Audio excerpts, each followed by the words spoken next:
For 12 years, I believed my marriage was solid. So when I discovered my wife was having an affair with one of the most powerful men in Denver, I didn't confront her. I gathered evidence, and I waited. In my line of work, there's one rule I've never broken: emotion destroys strategy. So I strategized the revenge. My name is Michael Reeves. I'm 41 years old, and until recently, I believed I had everything under control. A stable career in investment banking, one that comfortably paid for our 4-bedroom home in one of Denver's most desirable neighborhoods. A close circle of peers who respected me, and Laura, my wife of 12 years, who I thought was just as invested in our marriage as I was wrong, completely wrong. It's strange how an entire life can unravel because of one small oversight. In Laura's case, forgetting to bring her phone into the shower. We had a rule at home: no phone passwords, no locked screens, no secrets. It wasn't because of distrust, at least that's what I told myself. It was practical. In case of emergencies, that's what I believed. Her phone lit up while it rested on our marble kitchen counter, room 317. Same as last time. Can't wait. The sender, Daniel Whitmore, even if you've never been to Denver, you've heard the name. His family's real estate development firm had reshaped the city's skyline over the past decade. Their logo was stamped across half the downtown construction sites. Daniel himself was a permanent fixture at elite social events, always beside his poised wife, Evelyn. I'd met her several times at charity galas. Thoughtful, soft-spoken, intelligent, with eyes that carried a sadness her flawless smile never quite explained. Now, I understood why. I placed the phone back exactly where it had been and poured myself 3 fingers of bourbon. My hands didn't tremble. My breathing stayed even, but something deep inside me shifted quietly and permanently. When Laura stepped out of the shower, towel wrapped around her, hair dripping onto her shoulders, I was seated at the kitchen island, reviewing work documents like nothing had happened. "What time is the Morgan portfolio review tomorrow?" I asked casually. 10:30, she replied, checking her phone. I studied her face, searching for even the slightest reaction. There was none. She was good at this, better than I expected. "I might be late tonight," she added. "The gala committee meeting could run long." I nodded. "That's fine, I'll grab dinner with Tom." That was the first lie I'd ever told her. I didn't meet Tom. I drove downtown and parked across the street from the building where Laura worked as an event coordinator. At 6:45 p.m., she exited the office polished in her blazer and pencil skirt. She didn't head toward the parking garage. Instead, she walked 3 blocks and entered the lobby of the War Hotel. I sat in my car for 20 minutes, knuckles white around the steering wheel. Part of me wanted to march inside, ride the elevator up to the 3rd floor, and kick open the door to room 317. But that would have been emotional. And in my years as an investment banker, I'd learned one rule above all others: emotion destroys strategy. So instead, I drove to Brady's, a dive bar near our old apartment where Laura and I used to go when we were newly married. Mike was still behind the bar, hair grayer, smile unchanged. "Michael Reeves," he said as I took a seat. "Been a while. Too long," I replied. "Bourbon neat," he poured generously. "Celebrating something?" "The opposite," Mike nodded. 30 years behind a bar teaches you things. "Want to talk about it?" "Not yet," I said. "Maybe after another." 3 drinks later, I called Samuel Price, former cop turned private investigator. He owed me a favor from when I helped salvage his brother's failing business. "I need surveillance," I said when he answered. "Quiet, thorough, immediate." "Who's the subject?" "My wife," I replied evenly.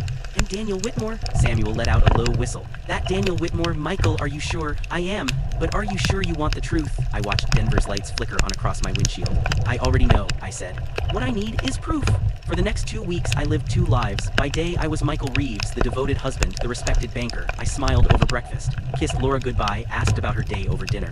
By night, while she claimed late meetings or time with friends, Samuel sent updates. The hardest part wasn't the deception. It was the normalcy. Watching Laura get dressed each morning, knowing those clothes would end up on Daniel Whitmore's hotel room floor. Listening to her talk about work, knowing she omitted the most important details. Lying beside her at night, wondering whose name filled her thoughts. One evening, while preparing for a dinner with my colleagues, Laura stepped out of our walk-in closet wearing a blue dress I'd never seen before. "New?" I asked, straightening my tie. "This," she said lightly. "No, I've had it forever, just haven't worn it in a while." I knew Daniel had bought that dress. Samuel had photographed them shopping at Neiman Marcus 2 weeks earlier. I'd seen the receipt. "You look beautiful," I told her, and I meant it. That was the cruelest part. I still loved her, still felt the pull of 12 shared years. "You're staring," Laura said, nervousness flickering through her smile. "Just appreciating the view," I replied. "Ready?" At dinner, Laura charmed everyone as usual, remembered names, asked thoughtful questions, laughed at exactly the right moments. Meanwhile, my mind replayed the photos Samuel had sent earlier that day, Laura and Daniel locked in an elevator at the Brown Palace Hotel. His hand firm at her waist, her fingers tangled in his hair. "Michael," my boss Richard looked at me. "You with us?" "Sorry," I said quickly, "miles away. I was asking about the Peterson account." I launched into business talk, grateful for the distraction. Laura touched my arm. A gesture that once felt reassuring, now hollow. On the drive home, silence filled the car. Laura rested her hand on my thigh. "You were quiet tonight," she said. "Everything okay?" "Just tired," I lied. "Big presentation tomorrow," she nodded easily. "Want to take a bath together later? I could give you a massage." The thought made my skin crawl, but I kept my face neutral. "Rain check," I said. "I need to review my notes." Relief crossed her face. "Of course," she said softly. "I bet you do," I thought. "You understand perfectly." The proof accumulated faster than I expected. Photos of them checking in and out of different hotels. Timestamps aligning perfectly with Laura's so-called work events. Credit card statements listing room service for 2 at the Warwick, the Brown Palace, the Four Seasons. 7 months? 7 months of betrayal happening right under my roof. But Samuel uncovered something else, something that shifted my entire strategy. "Daniel Whitmore is in serious trouble," he said one night as we sat in his cluttered office.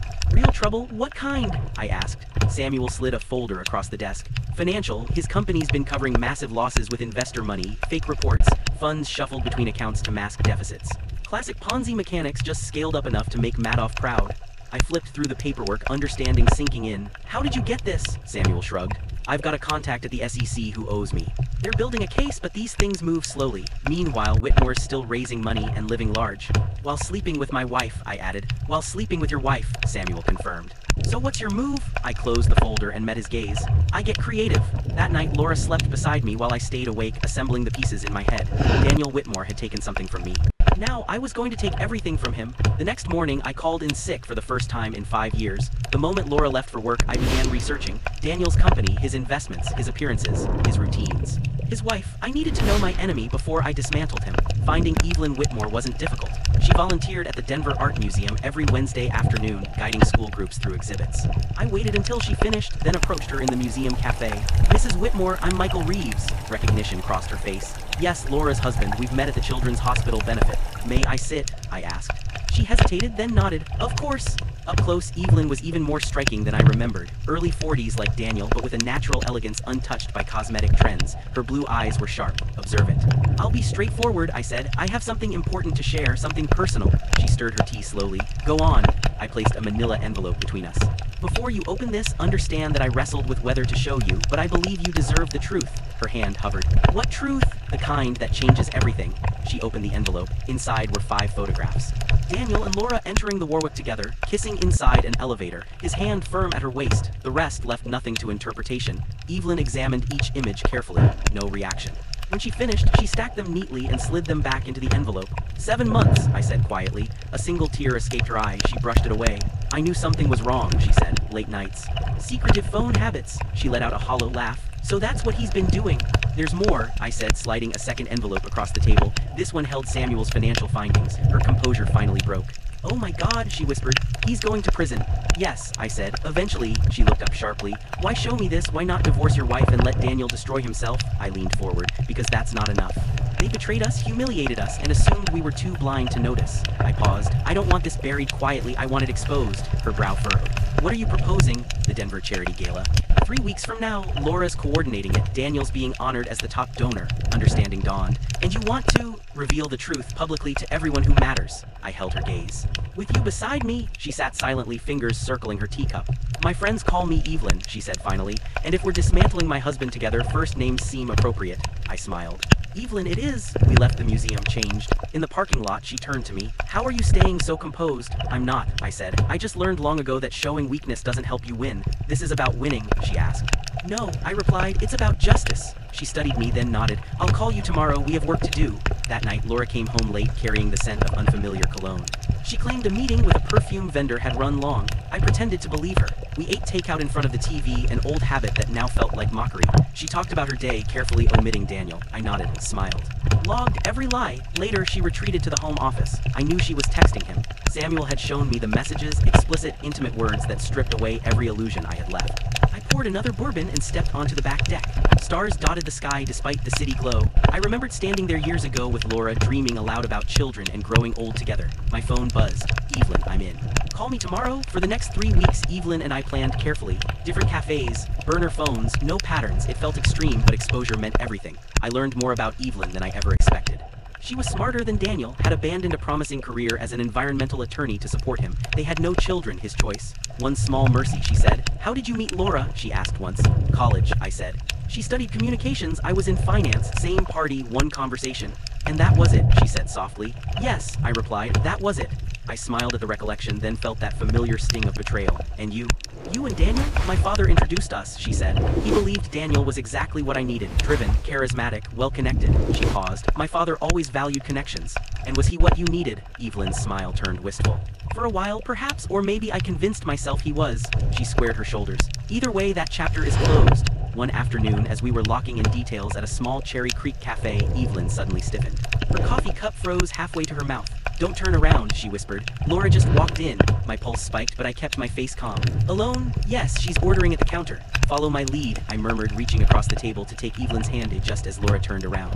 I heard her sharp inhale, felt her standing behind me before she spoke. Michael, I turned, feigning surprise. Laura, what are you doing here? Her gaze flicked between me and Evelyn, confusion and suspicion warring across her face. I had a meeting nearby. Her eyes dropped pointedly to our joined hands. I didn't realize you two were friends. Evelyn and I bumped into each other, I said smoothly. We started talking about the gala. She has excellent ideas for the presentation. Evelyn smiled, perfectly composed. Laura, it's so nice to see you. Your husband has been telling me how proud he is of your work on the event. Laura's professional mask snapped into place, though panic flashed beneath it. How lovely. Michael doesn't usually take much interest in my fundraisers. People change, I replied, holding her gaze. Sometimes unexpectedly. Laura shifted uncomfortably. Well, I should head back to the office. Nice seeing you both. She hurried out, leaving her coffee untouched. I turned back to Evelyn, who released my hand with a shaky laugh. That was close, she murmured. Actually, I said, it was perfect. Now they're rattled, off balance. Wondering what we know.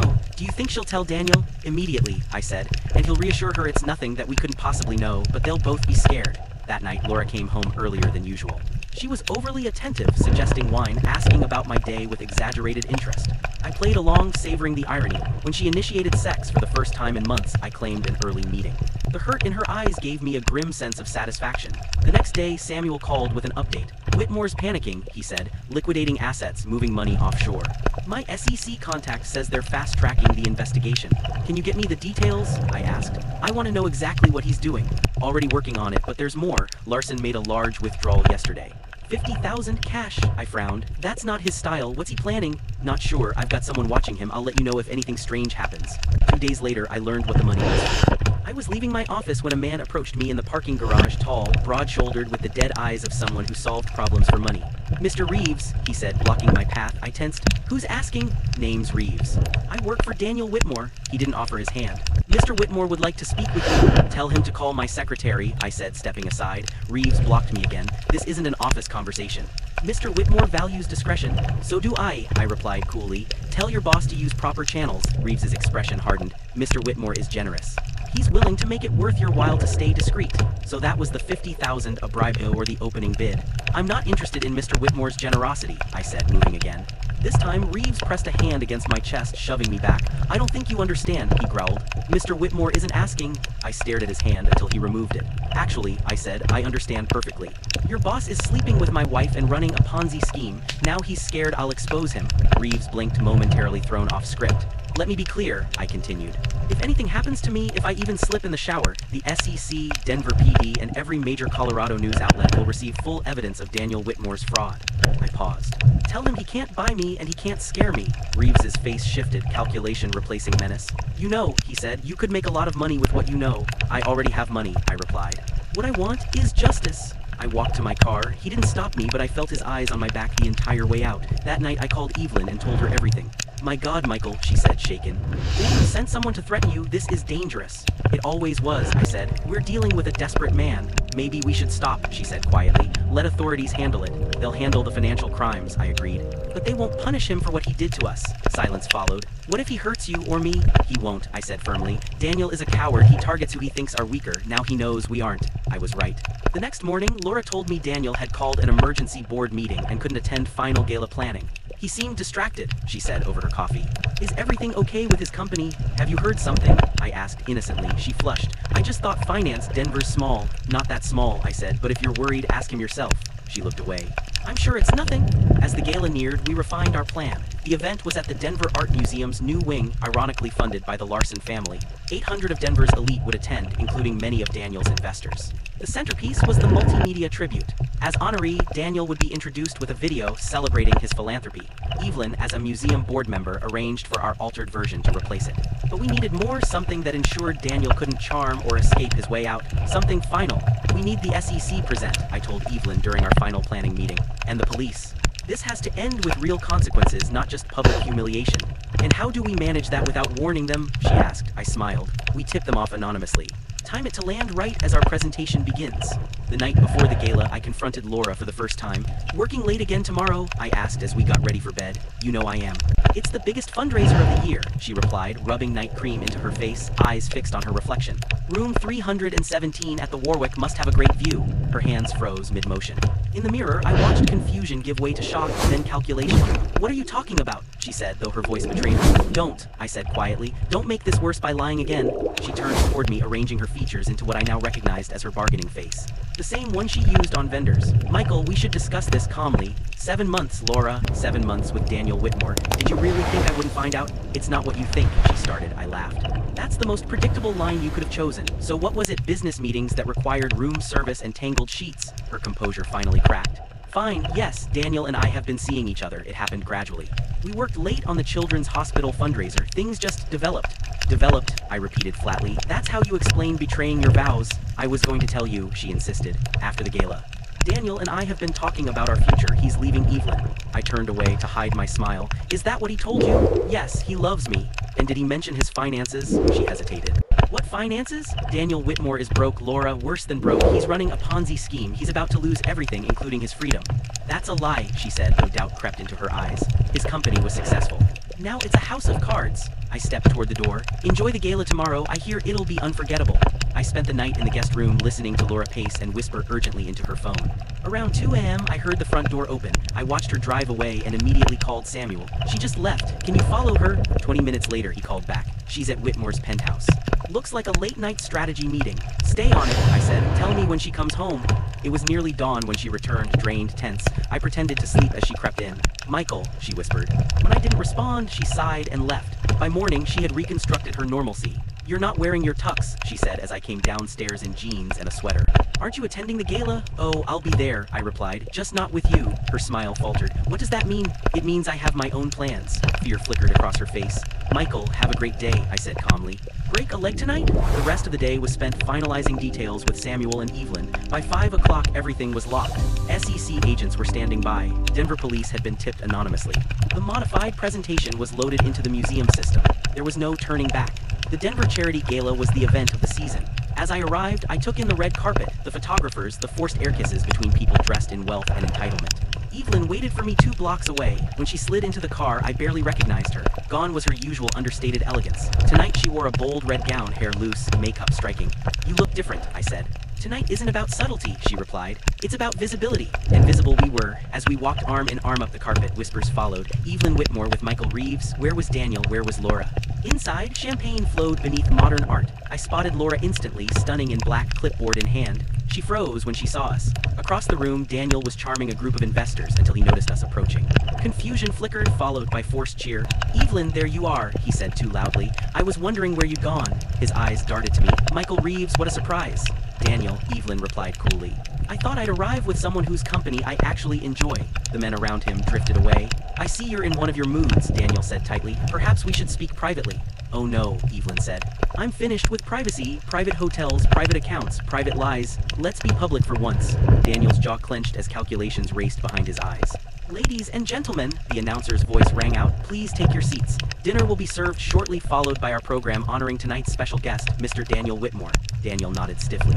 Excuse me? Oh, we'll see you there, Evelyn said sweetly. We're seated at the head table with you. I had never watched color vanish from a man's face so fast. As we settled into our seats at the head table, the tension was so dense it felt tangible, sharp enough to slice with the polished butter knives placed before us. Daniel sat squarely in the center, the museum director to his right. Evelyn deliberately claimed the chair on his left, the seat meant for Laura, forcing her to scramble as staff rushed to add another place setting.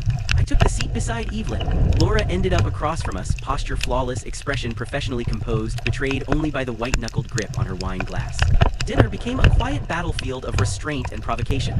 Evelyn was radiant and charming with everyone except Daniel, directing her warmth pointedly toward me. I matched her energy, light touches to her arm, leaning in to whisper remarks that drew genuine laughter. Daniel unraveled by degrees, downing 3 scotches in quick succession. Laura held herself together, though I caught the anxious glances she exchanged with him. When Evelyn excused herself to the restroom, Laura leaned forward sharply. "What do you think you're doing?" she hissed. "Having dinner," I replied mildly. "The salmon is excellent. This is humiliating, is it?" I said, voice calm. "Interesting choice of words." Her eyes hardened. "I know you're angry, Michael, but this isn't the place." "On the contrary," I said quietly, "this is exactly the place. In front of your friends, in front of Daniel's investors." Her face drained of color. "What are you planning? Just wait," I said. "The best part is coming." When Evelyn returned, Laura shifted tactics. "That's a beautiful dress," she said tightly. "Is it new?" "Yes," Evelyn replied, smoothing the red fabric. "I decided it was time for something different. New beginnings." Laura's smile stiffened. "New beginnings." Evelyn sipped her wine. "Life has a way of surprising us, doesn't it?" Daniel turned abruptly, irritation slurring his words. "What exactly are you talking about?" "Change," Evelyn answered pleasantly. "Long overdue change." His eyes flicked to me. "Evelyn, I think you've had enough wine." "No," she said evenly. "I think I'm seeing clearly for the first time in years."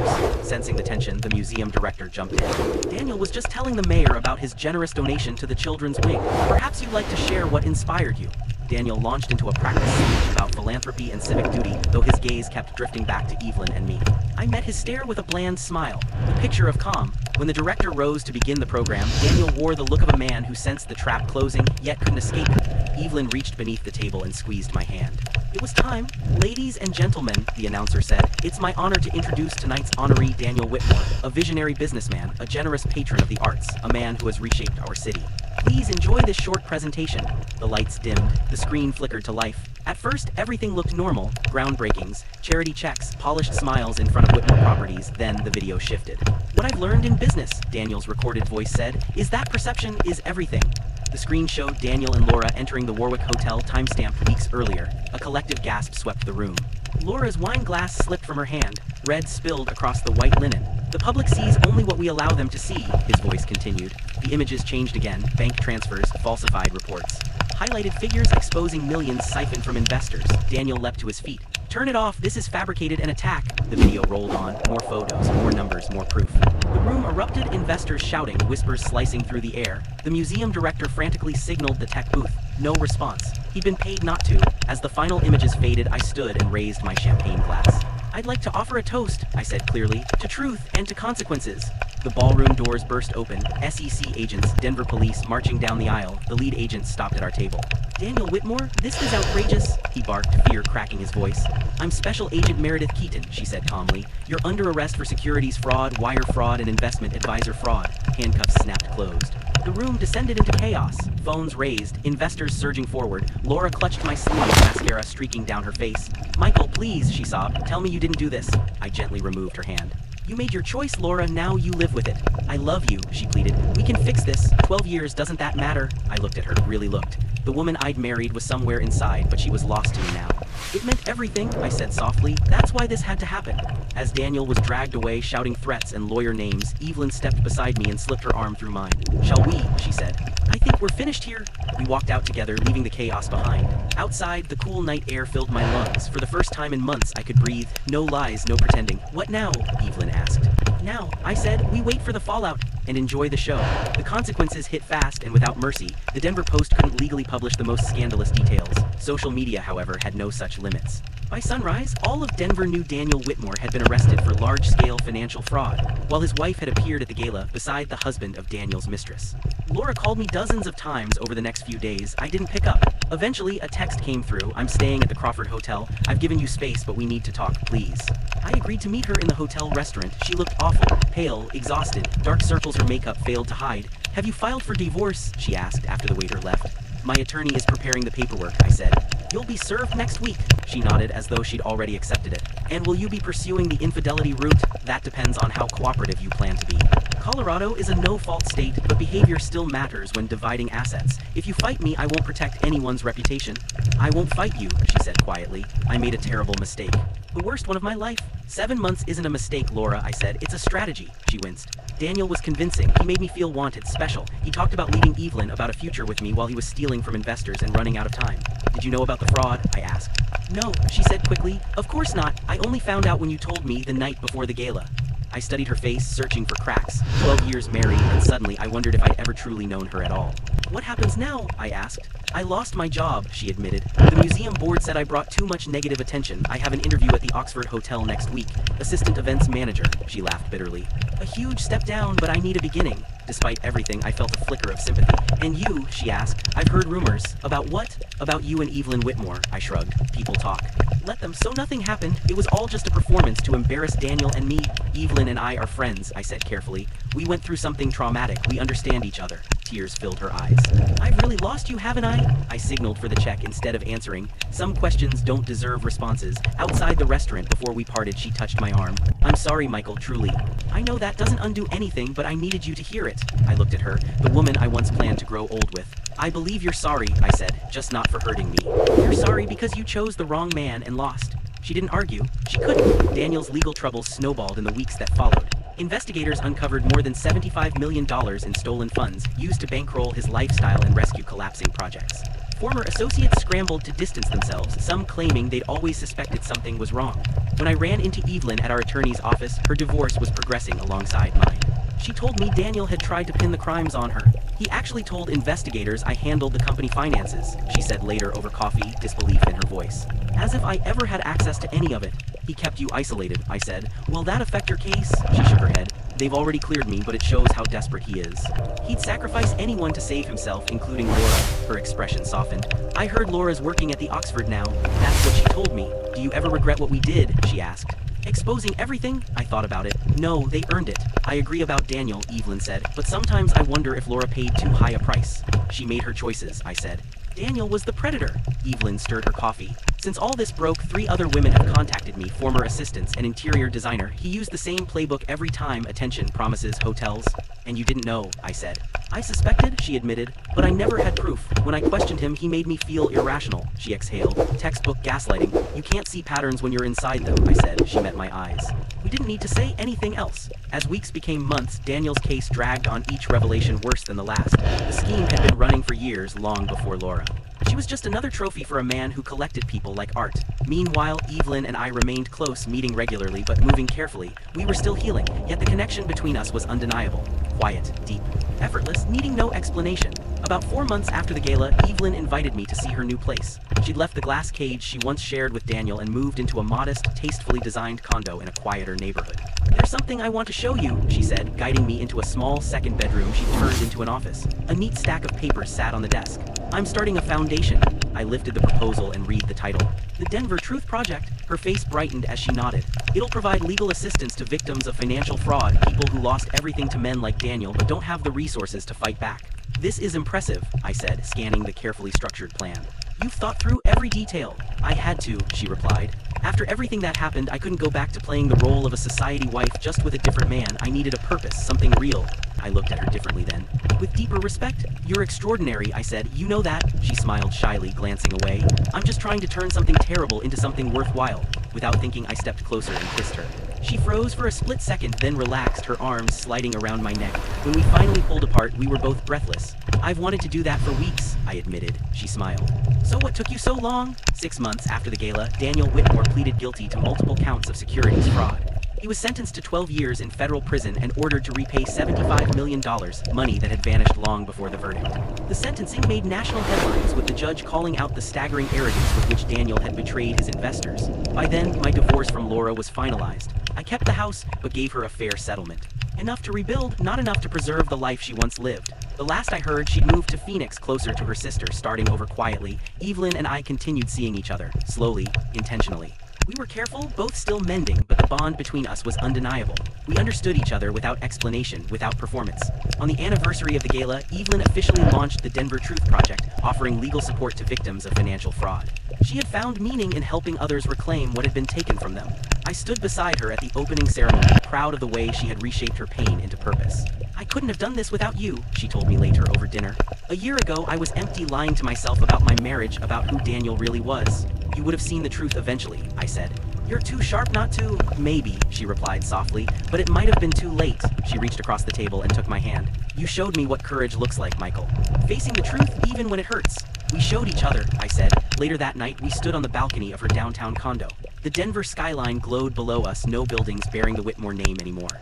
Evelyn leaned into my shoulder. Do you think we'll ever fully trust again? She asked. I thought of Daniel in his prison cell, of Laura rebuilding her life, of the parts of ourselves that had shattered and the strength we'd discovered afterward. I think we already do, I said, and kissed her beneath the wide Colorado sky. People say revenge is best served cold. They're wrong. The truest revenge is the fire of truth burning through lies. It's standing tall when you were expected to break. It's discovering strength you didn't know you possessed. And sometimes, if you're lucky, it's finding someone who understands exactly where you've been and is willing to walk beside you into whatever comes next.